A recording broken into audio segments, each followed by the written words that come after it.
the conditions were pretty tough that year. We weren't shooting very low. I think I was only 6 under at the time, and I think That's correct. Sandy finished at 7 under when he birdied the last hole to win. So it was a tough week.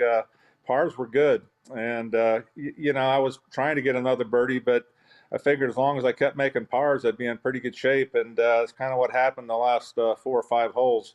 I made a couple of nice par putts on 16 and 17, and from 5 feet, and a good chip from short of the green on 18. So, yeah, I don't think about Sandy Lyle too often, but every April I do. I can tell you that. It would have been nice to have a green jacket hanging in my closet, but he hit one of the greatest shots out of that fairway bunker on 18, and in major, Masters or any major history, really. And to make the putt on top of it was something else. Yeah, to hit the 7-iron out of that bunker and have it come back to the hole the way it did is mind blowing. But I'm interested what your mind was like at that time. You were clearly one of the top players in the world. You were knocking on the door everywhere, all the time, constantly. I remember you and Kenny Green kind of owned the PGA Tour back in those days.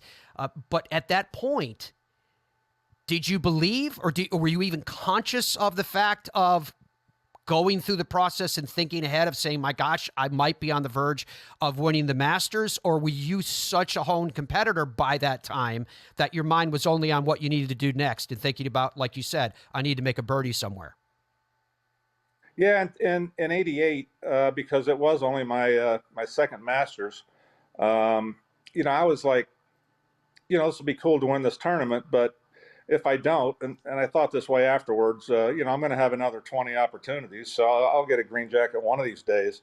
And of course, it didn't work out that time. But when I did start thinking about it was I birdied the first hole in 2001 to tie for the lead on Sunday, and then I started thinking about if they had a green jacket big enough to fit me. And that kind of unraveled me the rest of that day. And I was playing well too. I was really confident, and was sure I was going to, have a good chance to win it coming down the stretch, but didn't work out. I still had a good tournament. I think I tied for fourth, but yeah, that year is when I really thought about slipping that green jacket on myself.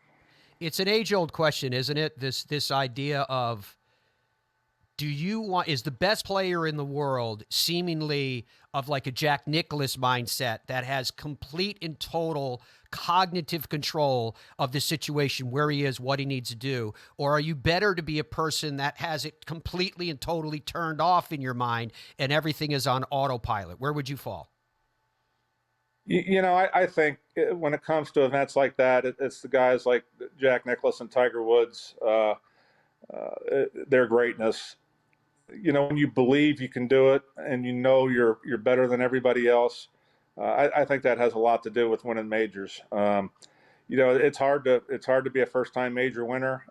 In '89, when I won the Open, I was just playing well and super confident, and even then, I got a couple super lucky breaks. Obviously, flying the chip in the hole on 12, and then having Wayne Grady make a few bogeys for me on the par threes in the back nine. So. And then I was able to get it done in the playoff. But a lot has to go right to win a major and to be a first-time major winner especially.